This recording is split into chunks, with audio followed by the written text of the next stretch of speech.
Hello, hi. Hello, as promised, the next video now is another DBT with Mija. Yay! So today is yet another acronym. Well, one part of it's an acronym, another part of it is not. Smaller part and then a bigger, more difficult, one of the actually the most difficult concepts. Let's start with the easy one. TIPP. T-I-P-P. Again, all of this is part of distress tolerance still. So how to handle when life is shitty, pretty much. This acronym has to deal with things that you can actually do when you don't feel great. So the acronym stands for T is for temperature, and that they usually mean cold water. So it's like why people do that polar bear swim, I think it's called, when is that, like New Year's Day or something? Anyways, when people go swimming in winter, they go and they jump in a big lake or something in the middle of winter, but that, or just whatever, when you first jump into a swimming pool, or cold water that just makes you gasp, and it's just like a shock to the system. That doing that blocks out everything, even if it's for just a little microsecond. And there's various different ways you can do it. You can literally go and jump in the lake if you want to, or you can just get a cold washcloth and put on your head, or an ice pack, whatever. For me personally, cold is one of my triggers for my headaches, unfortunately, so I can't really do that one, especially like directly applied. I can't do it. But however, I have on a very few rare instances jumped into a shower, a cold shower, with all my clothes on. And yeah, it sucked. It gave me a headache. It was painful, but it was either that or self-harm, and it worked. And it was then, like, after the cold water, whatever, then I took off my clothes and took a nice long hot shower for relaxation after the coldness. I haven't done that in a long time, but if you're desperate enough and you have access to a shower, it works. It really just that mind-numbing coldness, or you can like just splash your face, or stick your face in a bowl full of cold water, whatever. It's the coldness. It's that, like, because your body goes into survival mode of focusing all your whatever your senses towards, you have to conserve energy, you have to conserve heat and everything to survivalness. Get your mind off of other crap, even if it's for a little while. Okay, the next one, intense exercise.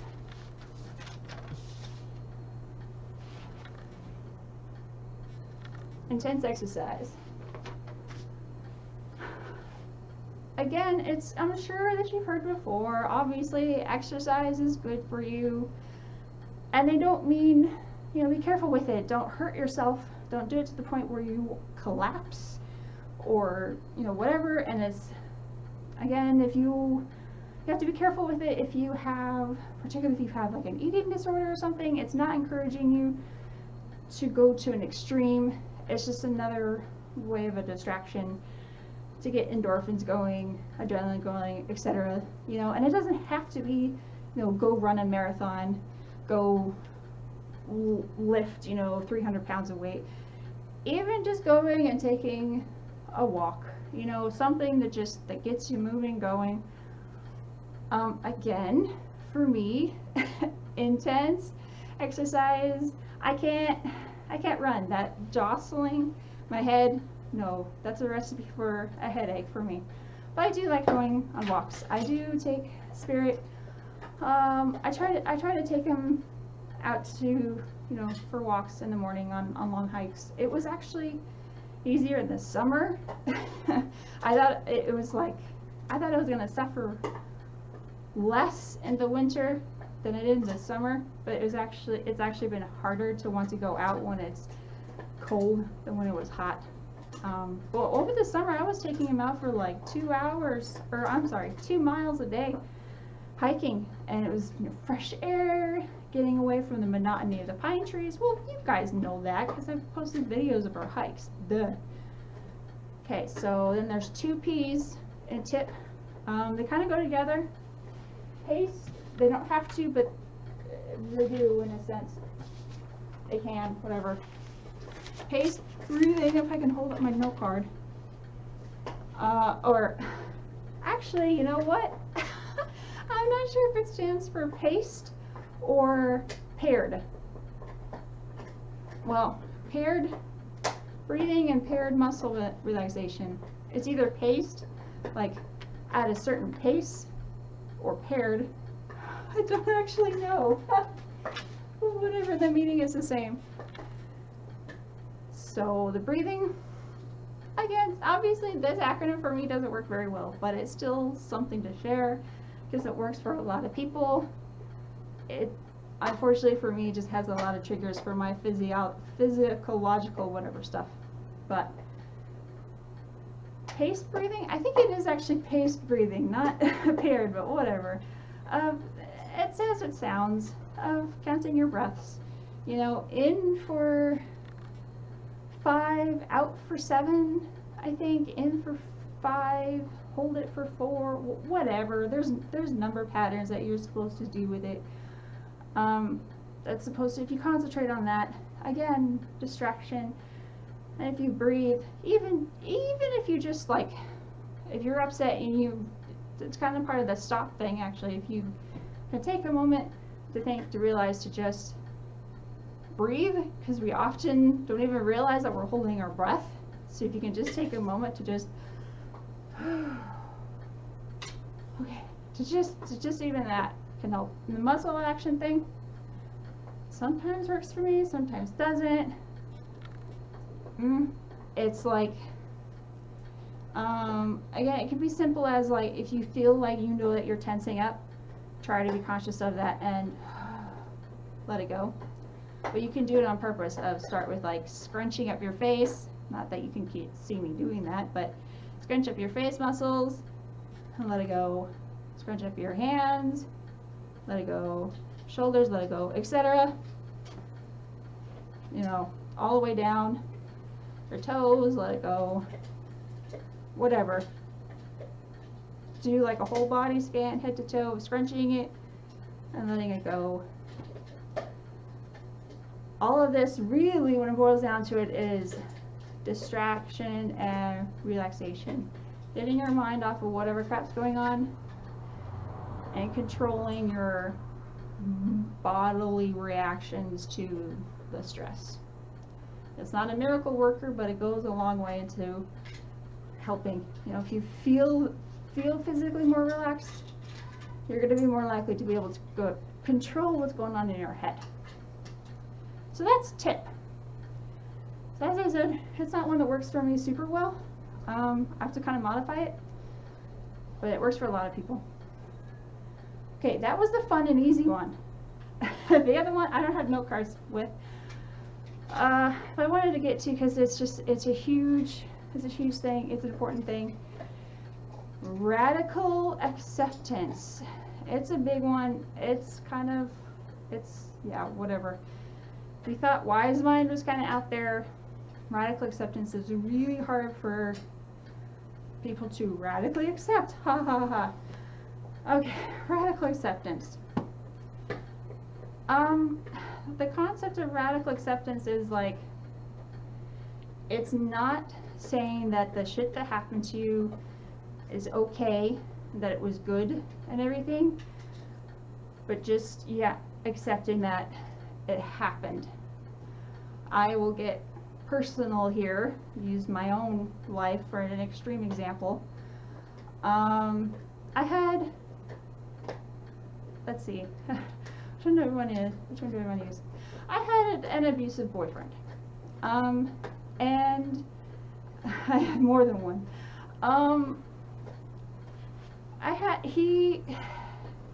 It wasn't obvious. It took friends convincing me, it took my current fiance convincing me that the stuff that he did was actually abusive. He didn't like slap me around and stuff. It was more mental, emotional type fuckery over a span of 4 years time. You know, he controlled what I ate, he controlled what I wore, he controlled the people that I talked to,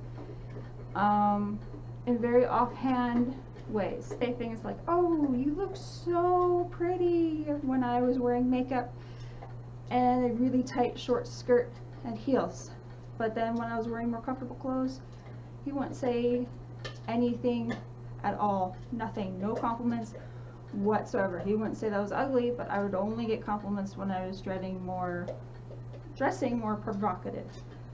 So then that set up in my head like, oh, I'm only pretty even if it's freaking snowing outside, I'm only pretty if I wear that kind of stuff. And he would judge me for like, oh, you're still talking to her, etc. with friends, whatever. You get the picture mostly. And there was some like, trigger warning, there were some like sexual issues as well, made me do things that I didn't want to do, that again, I didn't realize until later on that the problem was with him, not with me, that there was force going on that I didn't know. So anyways, fast forward a few years, I'm with my current guy and I'm having these major issues. I'm having PTSD episodes. I'm having these problems that, what the hell, what's going on? Why, why? You know, he's a good guy. I'm engaged to him now. What the hell is going on with me? Why am I having these issues? Why am I having these problems that I can't control? Why am I having these reactions I can't control?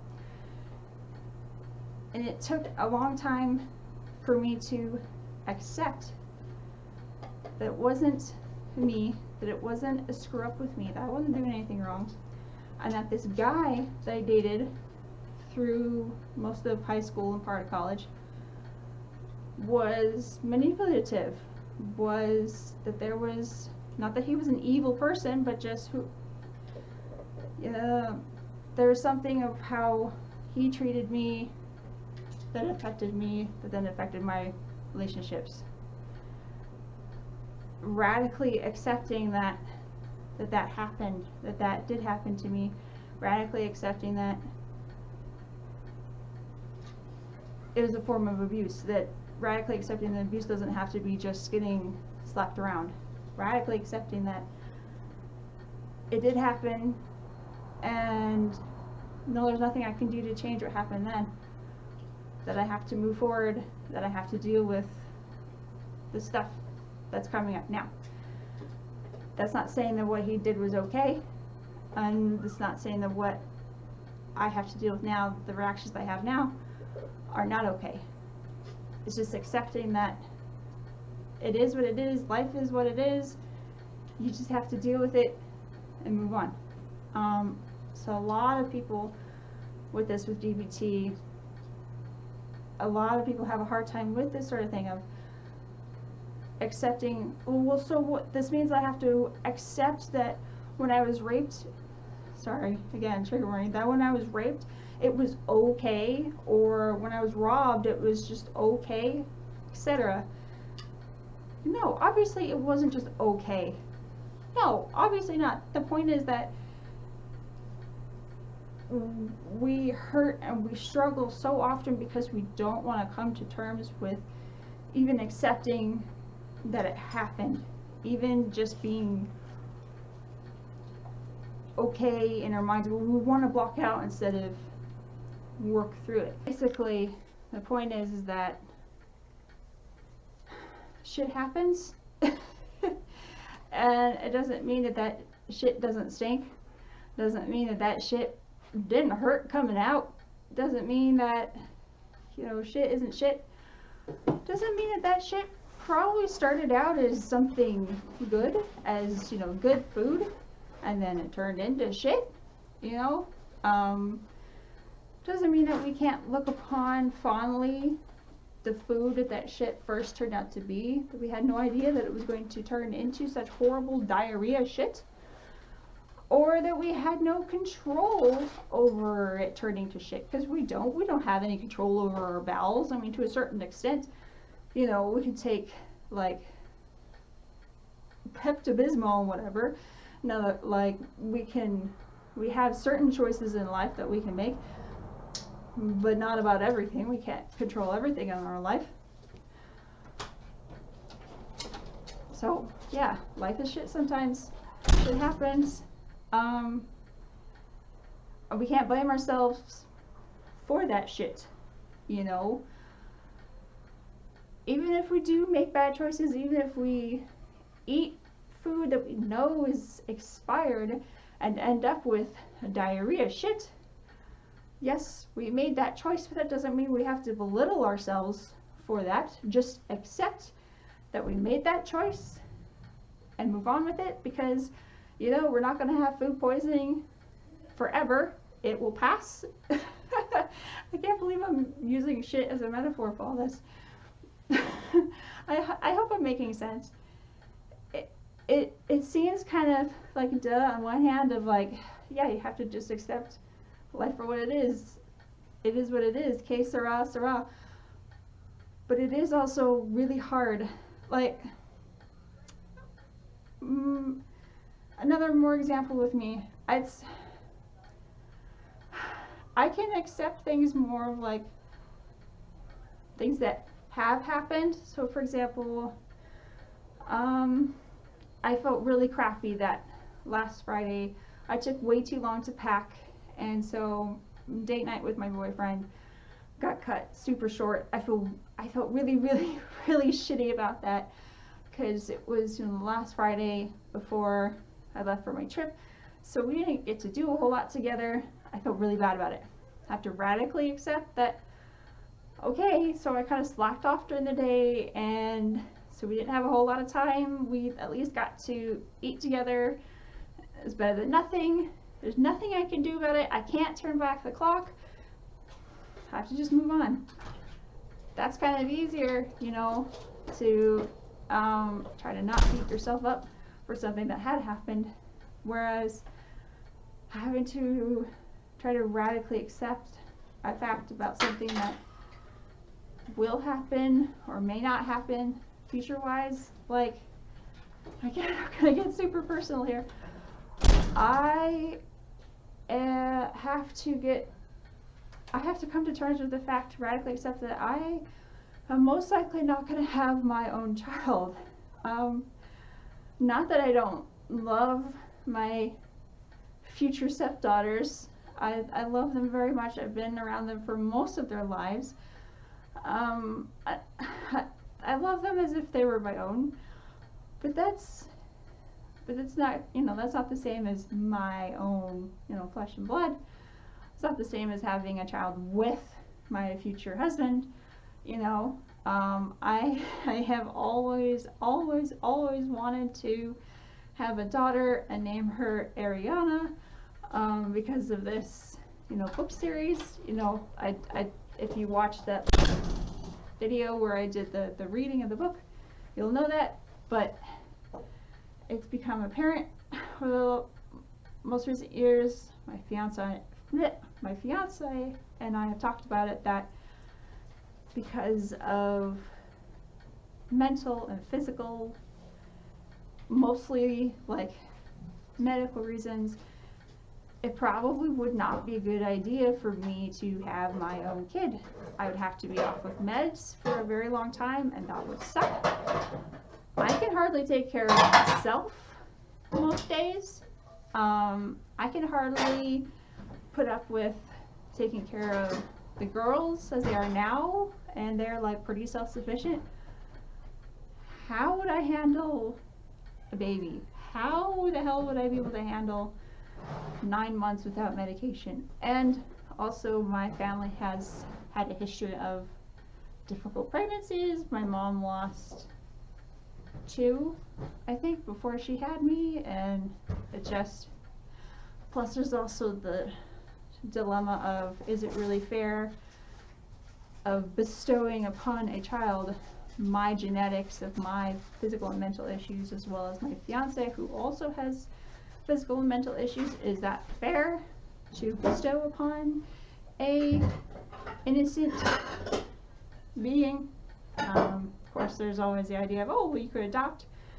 Well, I wouldn't have to go off meds, but there's still everything else of, would I actually really even be able to handle taking care of an infant? So it's all very logical, very easy to understand, just as logical as like, you know, like, oh, well, he's not super mad about date night, and so I screwed up. Oh, well, we have to just move on. This is harder because it's like hopes and dreams and future versus what happened, I can't do anything about it, move on. But it's the same kind of thing though of like, life is gonna be what it is. You have some control, but in reality we really don't have a whole lot of control. We do the best that we can. We grit our teeth and bear it, and you know, that's really all there is to it. Another little part of this about kind of accepting, I'm curious as to what you guys think.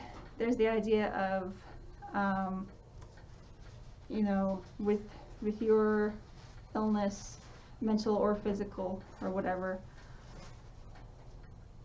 do you want people to see you as something that's not your disability? You are not your disability. I'm using disability as a broad term. You know, you don't have to actually be disabled. I'm just saying mental and physical illness gets tiring, so I'm just saying disability. Anyways, do you want people to see you that you are not that? You know, you are strong and wonderful and powerful and beautiful despite that? Or you are your disability, you are whatever it is, and you are strong and beautiful and wonderful because of your whatever. I can see both sides of it, but I'm more of the latter than the former. It's the whole, like, you know, if there was a magic pill that you could take that take away everything, would you? I would not. I am, my personality and everything is me because of my long list of stuff, bipolar and whatever. The headaches, yeah, I'd be okay with those going away. They're not really personality, you know, affecting. But the bipolar and all the other stuff, that's stuff that I was born with. You know, well, I was also born with the head. It's all part of the, you know, genetics.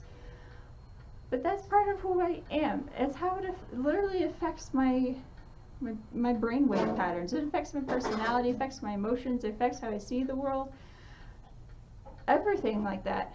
So I think I don't want people to, obviously I don't want people to judge me, but I don't want people to, I mean, this is me. Disabilities and all, like, I'm strong and everything because of the crap that I've gone through, you know. I am proud to wear my diagnoses on my sleeve. Like, I get that some people are the opposite of that. They don't want to be associated with what they have. They don't want to be looked upon as disabled and helpless and whatever. And I'm not saying people who do have those things are helpless and whatever. No. Hell no. You know, I'm on disability, Social Security and stuff because the way our society has jobs, the way that people fit or don't fit in the workforce as it is right now is not conducive to people who have issues. It's not a, I don't fit in. You know, I can't even really handle volunteering all that well because I can't handle more than like 2 hours before I'm done. Where am I going with this? I guess it's just that I asked that question because it is part of radically accepting. I have to radically accept that I have all this stuff. I have to radically accept that I will forever be on medication. I will forever deal with headaches. You know, it's particularly the headaches thing because I have gone through so many goddamn meds to try to deal with them, and it's like, pretty sure there's not a whole lot left. And at this point it's like, well, okay, I know what to do when I have a really bad one. You know, I have my routine with it. It sucks, but it's bearable. You know, at this point it's just, it's my life. I'll put up with it. Okay, I'm sorry that this one was kind of more of a downer and kind of more, I don't know what to call it. Not philosophical, but yeah. So it might be a little while before I do a DBT one again, because like I really want to do, it's going to be a Saw thing again, and I want to do a really fun fancy skit with it. I think that's about it. See you in the next one. Love you. Bye. Hello. Hi. Hi everybody. Hello. God damn it. Okay. That could be an outtake.